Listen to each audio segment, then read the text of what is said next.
ভারতের একজন স্পাই, যিনি চাকরি করেছেন পাকিস্তানে, যিনি নিজের নাম, ধর্ম, পরিচয় সব কিছু ত্যাগ করে শত্রু দেশের সেনাবাহিনীর ভিতরে ঢুকে বছরের পর বছর ভারতের জন্য গোপন ইনফরমেশন পাঠিয়েছেন এবং তার দেওয়া গোপন ইনফরমেশনের জন্যই পাকিস্তানের অনেক সিক্রেট অপারেশন শুরুর আগেই শেষ করে দিয়েছিল ভারত।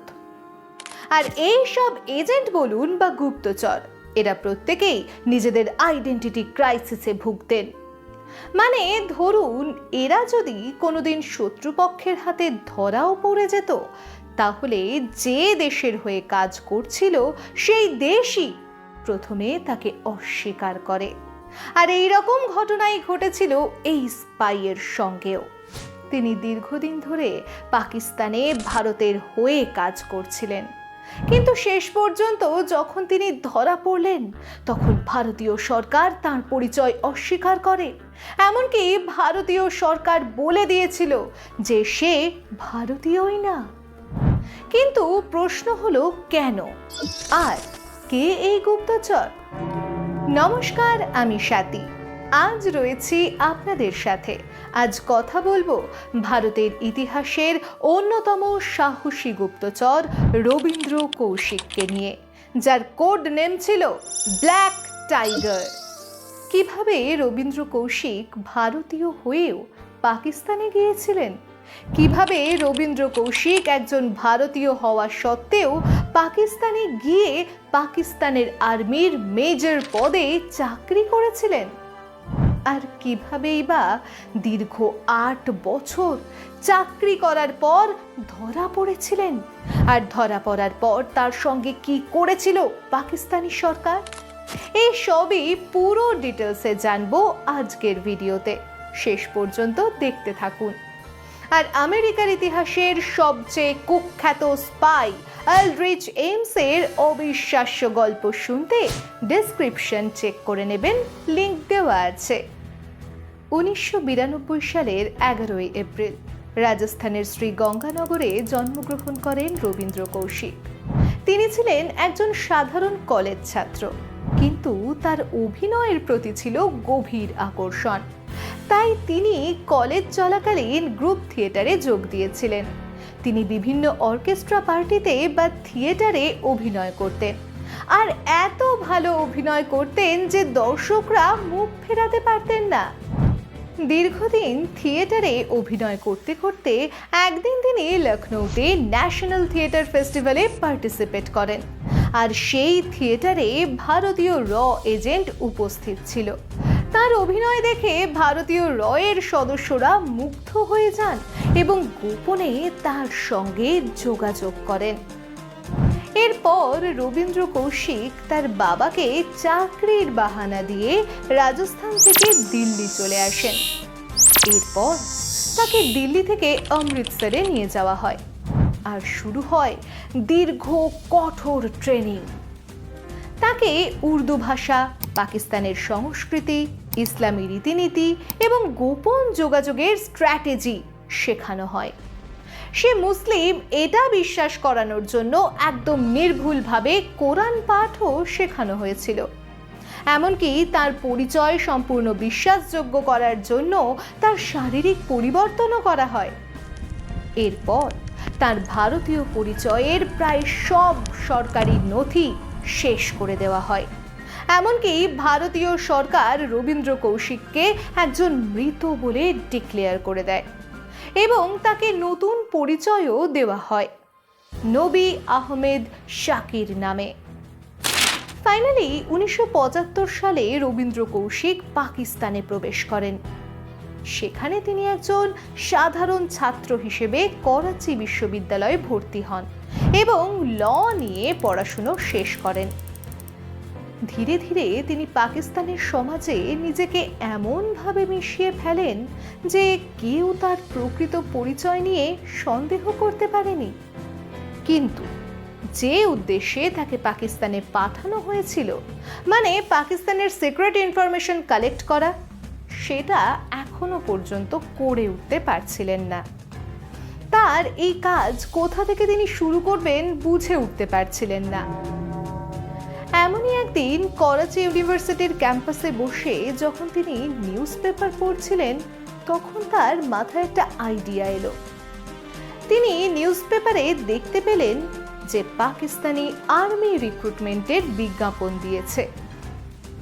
এটা দেখার পরই সাথে সাথে ভারতের র এজেন্টকে জানায় এবং সেখান থেকে সে পারমিশন পাওয়ার সঙ্গে সঙ্গেই পাকিস্তানি সেনাবাহিনীতে চাকরির জন্য অ্যাপ্লাই করে দেন। কিছুদিন পর তিনি পাকিস্তান সেনাবাহিনীর মিলিটারি অ্যাকাউন্টস বিভাগে চাকরি পান এবং সেখান থেকেই রবীন্দ্র কৌশিক থেকে ব্ল্যাক টাইগার হয়ে ওঠার যাত্রা শুরু হয়। 1979 থেকে 1983 সালের মধ্যে তার পাঠানো সমস্ত ইনফরমেশন ছিল অনেক গুরুত্বপূর্ণ, যেমন পাকিস্তানি অস্ত্র কোথায় রাখা আছে, পাকিস্তানি আর্মির নেক্সট মিশন কি, এই সব ইনফরমেশন ভারতের র এজেন্টদের সাপ্লাই করত, যার ফলে ভারতের র এজেন্টরা আগে থেকেই জেনে যেত পাকিস্তানের আর্মির মুভমেন্ট, যার কারণে পাকিস্তানি আর্মি মুভমেন্ট শুরু করার আগেই ভারত সেটাকে শেষ করে দিত। তবে রবীন্দ্র একটা সিদ্ধান্ত নেন, যাতে কেউ সন্দেহ না করে। তাই সে পাকিস্তানে যত বড় বড় ব্যবসায়ী আছে, আর্মি অফিসার আছে বা বড় রাজনৈতিক নেতা আছে, তাদের সঙ্গে ভালো সম্পর্ক করতে থাকে। আর নিজেকে একজন পাকিস্তানি প্রমাণ করার জন্য, যাতে কেউ আর কোনোদিনই সন্দেহ না করে, তাই তিনি পাকিস্তানি একজন মুসলিম মেয়ে আমানত নবীকে বিয়ে করেন, যার বাবা ছিলেন একজন পাকিস্তানি আর্মি অফিসার। বিয়ের পর তাদের একটি ছেলেও হয়েছিল, যার নাম ছিল আরিফ। এরপর থেকে তিনি অনেক কেয়ারফুলি জীবনযাপন করছিলেন, এমনকি তার ওয়াইফ এবং ছেলেকেও কখনোই তার আসল পরিচয় জানাননি। তার এই দেশের জন্য উৎসর্গকে শুধু ভারতীয় এজেন্টরাই যে খুশি ছিল তা কিন্তু নয়। তৎকালীন প্রধানমন্ত্রী ইন্দিরা গান্ধী তার অসামান্য অবদানের জন্য তাকে ব্ল্যাক টাইগার উপাধি দেন। তবে পাকিস্তানে কাজ করার সময় রবীন্দ্র অনেকবার ভারতেও এসেছিল, কিন্তু সে কখনোই সরাসরি পাকিস্তান থেকে ভারতে আসতো না। প্রথমে সে পাকিস্তান থেকে দুবাই যেত, তারপর দুবাই ভায়া হয়ে ভারতে আসতো, যাতে কারোর সন্দেহই না আসে। এমনকি রবীন্দ্র নিজের বাড়িতে বেশ কয়েকবার চিঠিও পাঠিয়েছিল। রবীন্দ্রর বাড়ির লোক জানতো সে দুবাইতে কোনো কাজ করছে। প্রায় 6 বছর পাকিস্তানে থাকার পর রবীন্দ্রর কাছে খবর আসে তার নিজের ছোট ভাইয়ের বিয়ে। আর এই খবর শোনা মাত্রই ভারতের র এজেন্টদের সে জানায় যে সে তার ভাইয়ের বিয়েতে যেতে চায়। কিন্তু সাধারণত র এজেন্টদের ব্যক্তিগত কোনো সমস্যাকে র এজেন্টরাই প্রাধান্য দিত না, কারণ স্পাইয়ের ছোট্ট একটা ভুলে অনেক বড় বিপদ হয়ে যেতে পারে। কিন্তু রবীন্দ্র এতবার করে রিকোয়েস্ট করেছিল যে তার কথায় না বলতে পারেননি ওই সময় ভারতীয় র এজেন্টরা। ভারতীয় রয়ের থেকে পারমিশন পাওয়ার পর এইবার রবীন্দ্র পাকিস্তান আর্মির কাছে ছুটির জন্য অ্যাপ্লাই করেন, কারণ পাকিস্তান আর্মির কাছ থেকে ছুটি না নিলে কখনোই ভারতে আসতে পারবে না। তাই সে পাকিস্তানে আর্মির কাছে লিভ অ্যাপ্লাই করে যে সে সৌদি যাবে, কারণ সে হজ যাত্রায় যেতে চায়। তার এই অ্যাপ্লাই অ্যাপ্রুভ হয়ে যায়। এরপর রবীন্দ্র পাকিস্তান থেকে সৌদি যায়, তারপর সৌদি থেকে দুবাই, আর দুবাই ভায়া হয়ে ভারতে আসে। ভারতে আসার পর সে সবার প্রথমে রাজস্থানে পৌঁছয় তার বাড়িতে। দুবাই থেকে সে বাড়ির সবার জন্য অনেক চকলেট, খেজুর, গিফট নিয়ে আসে, যাতে সবাই বিশ্বাস করে যে সে আসলে দুবাইতেই থাকে। রবীন্দ্র অনেক বছর পর নিজের বাড়িতে আসার জন্য বাড়ির সবাই অনেক খুশি ছিল। কিন্তু এরই মাঝে রবীন্দ্রর মা রবীন্দ্রকে বলেন যে বাড়ির ছোট ছেলের বিয়ে হচ্ছে, তোরও বিয়ে করে নেওয়া উচিত। আর এই বিয়ে নিয়ে অনেক প্রেশার দিতে থাকে বাড়ির লোকজন। অনেক চেষ্টার পরও যখন রবীন্দ্র এই বিয়ের ব্যাপারটা এড়িয়ে যেতে পারছিলেন না, তখন রবীন্দ্র তার মাকে বলতে বাধ্য হয় যে সে দুবাইতে থাকাকালীন আমানত নামে একটি মেয়েকে বিয়ে করেছে এবং তার একটি ছেলেও আছে। এই কথা শুনে তার মা বাবা অনেক মন খারাপ করেছিল, এমনকি রবীন্দ্রের উপর অভিমান করেছিল, কিন্তু পরে সময়ের সাথে মানিয়ে নিয়েছিল। তার ভাইয়ের বিয়ে অনেক ধুমধাম করে হয়। তার ছুটি যখন শেষের দিকে, রবীন্দ্রর এইবার ফিরে যাওয়ার পালা। আর সেই সময় রবীন্দ্র তার মা বাবাকে ডেকে বলে, আমার তোমাদেরকে কিছু বলার আছে, এরপর আবার যখন ফিরব তখন সব বলবো। কিন্তু দুঃখের বিষয়, রবীন্দ্র আর ফিরে আসেননি। 1981 সালে তার ভাইয়ের বিয়েতে বাড়িতে আসাটাই ছিল তার শেষ দেখা। ভারত থেকে আবার রবীন্দ্র পাকিস্তান ফিরে যায় আর আগের মতোই কাজ করা শুরু করে। কিন্তু ইতিহাসের সবচেয়ে সফল গুপ্তচর বৃত্তির গল্পগুলোর মতো এখানেও আসে এক করুণ চিত্র। 1983 সালে রয়ের আরেক অপারেটিভ ইনায়াত মাসিহা পাকিস্তানে পাঠানো হয় রবীন্দ্র কৌশিকের সঙ্গে যোগাযোগের জন্য।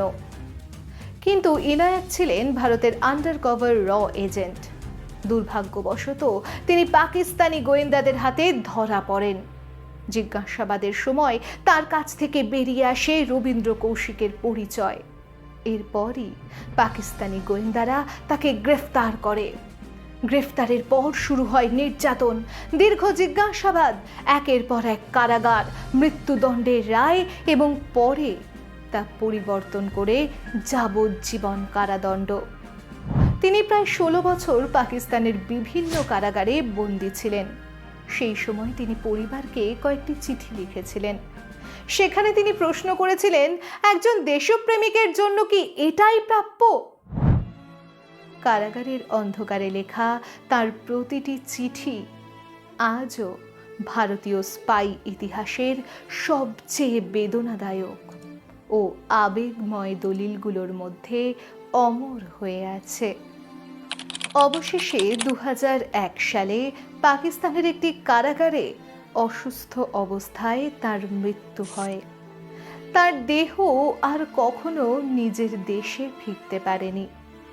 সবচেয়ে বড় রহস্য এখানেই, তার মিশনের প্রকৃত সাফল্য কতটা ছিল, তিনি ঠিক কি কি তথ্য ভারতের কাছে পৌঁছে দিয়েছিলেন, তার অবদানের কত অংশ এখনো সরকারি নথিতে গোপন রয়েছে। এসব প্রশ্নের সম্পূর্ণ উত্তর আজও আমাদের সামনে আসেনি, কারণ গোয়েন্দা জগতের অনেক তথ্য দশকের পর দশক গোপন অবস্থায় থেকে যায়, কারণ দেশের স্বার্থে। রবীন্দ্র কৌশিককে ঘিরে বহু গল্প আছে। অনেকে দাবি করেন যে তিনি পাকিস্তান সেনাবাহিনীতে আরও উচ্চ পদে পৌঁছেছিলেন বা পাকিস্তানের পারমাণবিক কর্মসূচি সম্পর্কেও গুরুত্বপূর্ণ তথ্য দিয়েছিলেন। তবে এসব দাবির সবকটির সরকারি প্রমাণ প্রকাশ্যে নেই। নিশ্চিতভাবে যা জানা যায় তা হলো, তিনি ছদ্মবেশে পাকিস্তানে কাজ করেছিলেন, বহু বছর ধরে ভারতের জন্য গোয়েন্দা তথ্য সরবরাহ করেছিলেন। 1983 সালে ধরা পড়েছিলেন এবং জীবনের শেষ সময় কারাগারেই কাটিয়েছিলেন। তাই তার গল্পের অনেক অংশ এখনো রহস্যে ঢাকা।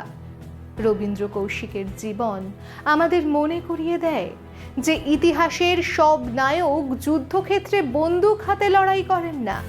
কেউ কেউ শত্রু দেশের ভিড়ে নিজের পরিচয় মুছে ফেলে নিজের পরিবারকে পিছনে রেখে এমন এক যুদ্ধ লড়েন যার কোনো পদক নেই, কোনো জনসম্মান নেই, এমনকি অনেক সময় নিজের দেশের স্বীকৃতিও নেই।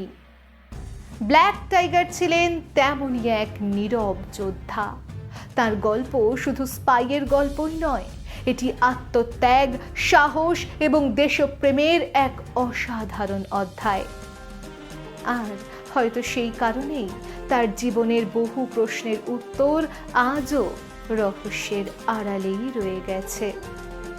আপনার কি মনে হয়, রবীন্দ্র কৌশিকের মতো মানুষদের কি আমাদের ইতিহাসে আরও বেশি সম্মান ও স্বীকৃতি দেওয়া উচিত নয়?